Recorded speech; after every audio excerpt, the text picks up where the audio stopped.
안녕하세요, 릴리엇입니다. 이번 시간에는 교육 강의를 좀 할 건데, 이전에 이제 제가 7강까지 올렸어요. 7강에 그 모노파동에 대한 개념까지 올렸고, 지금 일단은 이게 굉장히 중요한 이론이라고 저는 생각을 해요. 이 모노파동이 제가 뭐 쉽게 설명을 했지만, 이 파동 카운팅을 할 때 어떻게 이제 그 파동을 쪼개서 볼 것인가, 그거에 대한 해답이 이 모노파동의 정답이 있어요. 이거를 얼마나 잘 보느냐에 따라서 파동 카운팅을 잘하고 못하고가 나뉜다고 저는 생각을 해요.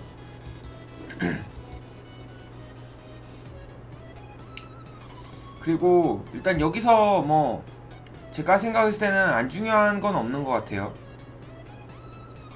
매매법만 익히려고 하면은 그거는 일단은 그 매매를 할 때 그 기반이 되는 것은 어떤 심리적인 것이나, 그리고 그 부가적인 어떤 가치관들이 좀 그 옆에 자리 잡고 있어야 매매를 할 때도 굉장히 도움이 된다라고 저는 생각을 하는 사람이라서, 뭐 일단 1강부터 지금 7강까지 올렸는데 안 중요한 게 단 하나도 없다고 생각을 해요. 뭐 물론 그 어떤 이제 영상을 구독하시는 분이나 시청하시는 분들께서 이게 어떤 부분이 더 중요하다라고 뭐 생각할 수도 있지만, 저는 일단 다 중요하다라고 생각을 하거든요. 그래서 일단 이번 시간에는 근데 그 손절이랑 포모에 대해서 좀, 이거에 대해서 좀 이제 말씀을 좀 드릴까 해요. 그 이제 선물 같은 경우에는 현물이랑 다르게 이제 레버리지라는 게 있잖아요, 그죠? 레버리지라는 게 있어가지고, 그 이제 사람이 모든 사람이 이제 갖고 있는 게, 비교적 이제 남자들이 좀 그런 걸 많이 갖고 있는데, 도파민이라고 해요. 도파민. 뭐 이 도파민이 이제 운동을 할 때나 어떤 예를 들어서 뭐 어떤 특정인에 따라서 뭐 다르겠지만, 어떤 사람은 뭐 음식을 먹으면서도 도파민이 나올 수가 있고, 뭐 운동, 뭐 축구, 야구, 뭐 농구, 족구 이런 걸 하면서 도파민이 나온 사람이 있고, 그리고 이제 저희 같이 이제 매매를 하는 사람들은 이게 기본적으로 그 수익을 보고서 이런 왔다 갔다 하는 숫자에 대해서 도파민을 느낄 수가 있어요. 근데 저는 이거를 굉장히 그 역설적으로 좀 설명을 드리고 싶은데, 매매를 하는 사람들은 이 도파민까지도 조절을 해야 된다고 저는 생각해요. 이제 저희가 이 그 선물하는 사람들은 금액으로, 그러니까 돈이죠. 금액적으로 이 시드를 운용을 하고, 내가 피땀 흘려서 벌었던 돈에 대해서 이제 매매를 하는 건데, 매매를 하는 거는 이 한순간만 보고서 하면 되는 게 아니에요. 결국에는 내가 나중에 먼 미래 내가 엄청난 수익을 가지고 있을 때, 그때만 생각해서 계속 도파민을 그 좀 죽여야 돼요. 이게 굉장히 중요하고, 그래서 그 도파민 조절을 못하는 사람들이 일단 가지고 있는 게 이제 포모. 내가 이제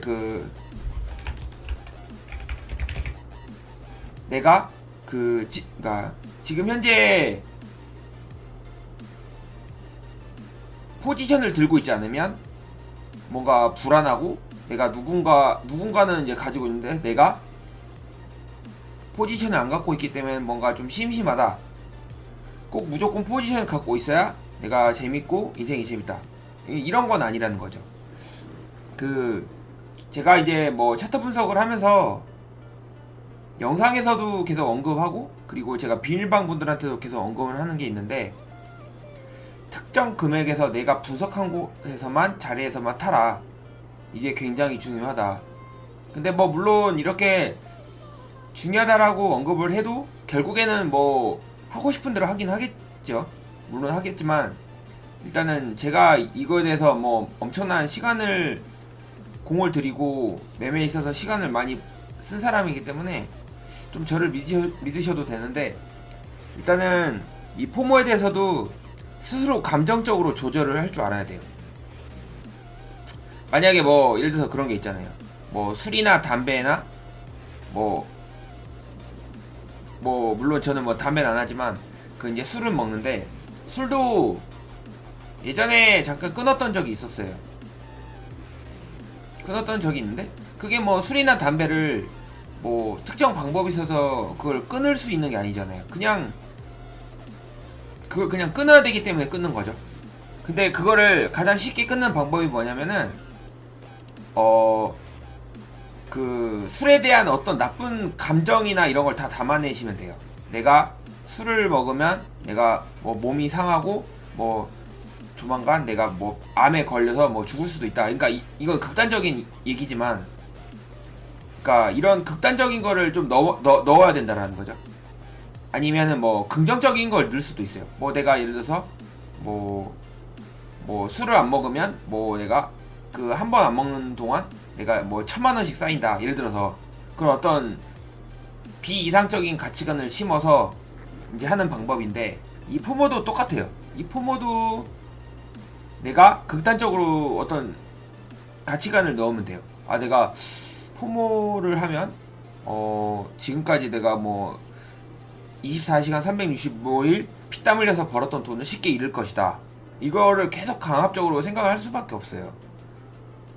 근데 이 매매는 진짜 돈으로 하는 게임이기 때문에 이 극단적인 걸 많이 넣으셔야 돼요. 포모에 대해서 극단적인 걸 많이 넣고, 진짜 포모가 엄청나게 중요하거든요. 이 포모를 제어를 할 줄 알아야 돼요. 이게 정말 고수와 하수의 차이예요. 그리고 일단은 손절에 대해서 한번 얘기를 해볼게요. 손절. 제가 뭐 보면은 아무리 중요하다라고 말씀을 드려도 손절을 안 거시는 분들도 물론 존재하더라고요.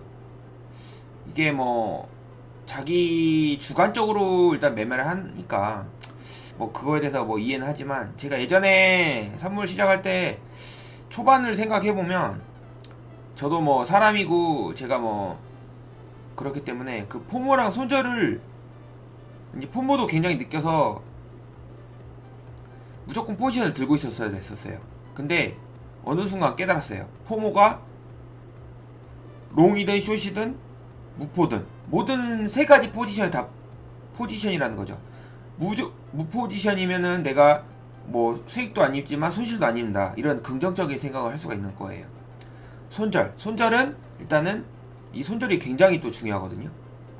만약에 저희가 이거는 다른 이야기로 한번 넘어갈 볼 건데, 그 저희가 뭐 번지 점프를 할 수가 있고, 그리고 뭐 어떤 그 암벽을 올라갈 수가 있어요. 근데 이 암벽이나 번지 점프를 할 때 뭘 하죠? 사람들이 안전 장치를 하고 하잖아요.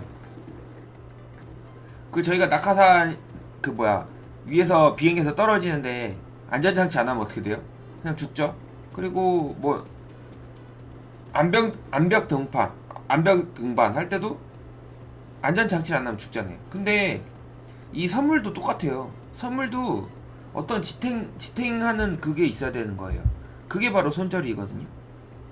근데 내가 뭐 무조건 수익을 볼 수 있는 자리에서 탔다, 이걸 어떻게 확신을 해요?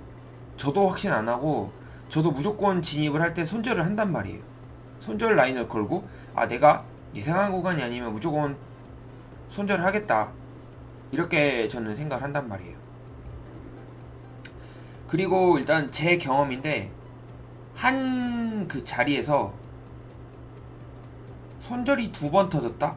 그러면은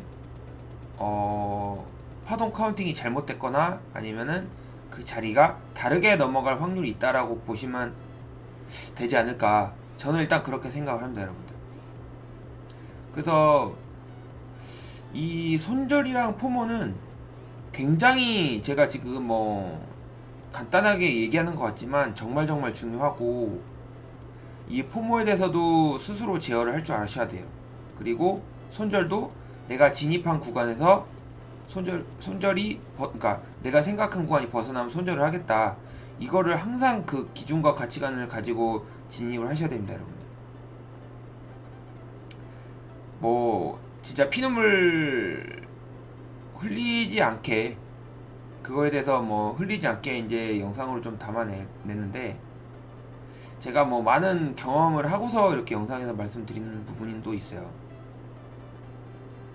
그래서 뭐 저를 믿고 하실 분들은 믿고 하시면 되실 것 같고, 뭐 물론 다 개인마다 가치관이 있겠죠. 그래서 저는 일단은 포모랑 손절이 정말 이건 뭐 100번 1000번을 말해도 중요하다, 이렇게 생각을 합니다, 여러분들. 좀 이번에는 영상을 좀 짧게 담아봤어요. 제가 일단 유튜브 교육 강의를 10강 정도까지는 일단은 좀 기획을 하고 있는데, 뭐 이전 영상에서 말씀드렸지만 제가 생각했을 때는, 저는 일단 그 선물 매매는 이 모노파동 보는 거, 그리고 피보나치 보는 거, 그리고 지지 저항 찾는 방법, 요거만 3개만 가지고 있으면은 저는 매매는 일단 끝이 난다고 봅니다. 그래서 뭐 일단 포모, 뭐 일반 지표, 이런 것들은 그냥 세부적인 가치관일 뿐이지, 7강, 9강, 10강이 저는 일단 매매의 꽃이라고 저는 생각을 해요. 물론 엘리어트 파동도 저는 봐요. 그러니까 엘리어트 파동이 그냥 기본이겠죠, 여러분들. 이 엘리어트 파동 안에 이 모노 파동이 있는 거니까 뭐 일맥상통. 그래서 일단 9강까지는 좀 유튜브 영상에 공유를 할 수도 있고 안 할 수도 있는데, 이거는 좀 저도 생각을 해보고 올릴 것 같아요. 일단 10강은 비밀방 인원분들한테만 공유를 할 예정이에요. 일단 오늘 영상은 이걸로 마치겠습니다. 영상 말미암에 이제 마지막에 이제 좀 오늘에 대한 포지션을 잠깐 좀 공유를 할 건데, 제가 이제 비트겟으로 이제 넘어왔어요. 이제 바이낸스에서 오늘 비트겟으로 넘어왔는데, 일단 항상 여러분들이 생각하셔야 될 게, 특정 거래소를 쓰시면 그 거래소 차트를 보셔야지 맞는 거예요, 여러분들. 내가 비트겟을 이용하는데 뭐 바이낸스나 뭐 바이비트나 이런 차트를 보면 당연히 오차 범위가 존재를 하겠죠. 그래서 오늘 지금 현재 19650의 숏을 탔어요. 1960의 숏을 탔는데, 이 탄 근거를 한번 말씀드리면, 이렇게 보면 좀 지저분하니까 제가 여기서 잠깐 볼게요. 자,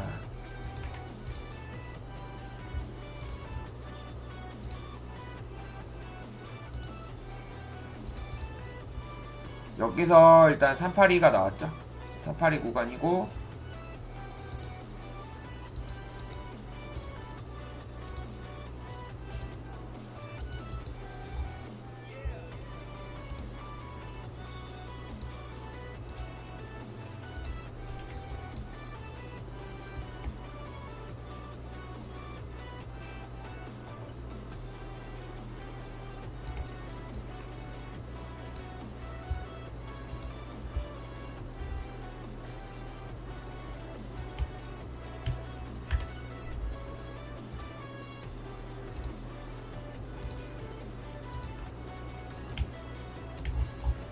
자, 그래서 여기 저항라인이 있고요.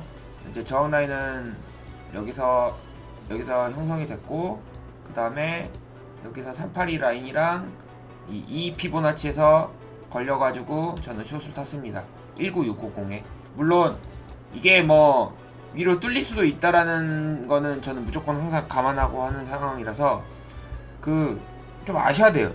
이거를 100%가 없다라고 생각을 하시고 매매를 임하셔야 되는데, 이게 뭐 100%가 있다라고 해서 무조건 내가 수익을 본다 이렇게 생각하시면은 선물은 안 된다는 거예요. 그래서 여기서 저는 이미 반익을 날리고 반 본절을 걸어놨어요. 최소치에서 반익을 날렸기 때문에 손실을 입을래야 입을 수가 없는 자리에서 탔어요. 매매는 항상 이렇게 보셔야 되는 거를 저는 항상 차트 분석에서도 말씀드리고 있습니다. 일단 오늘 영상은 이걸로 마치겠습니다. 다음에 또 좋은 영상으로 찾아뵙도록 하겠습니다. 시청해주셔서 감사합니다.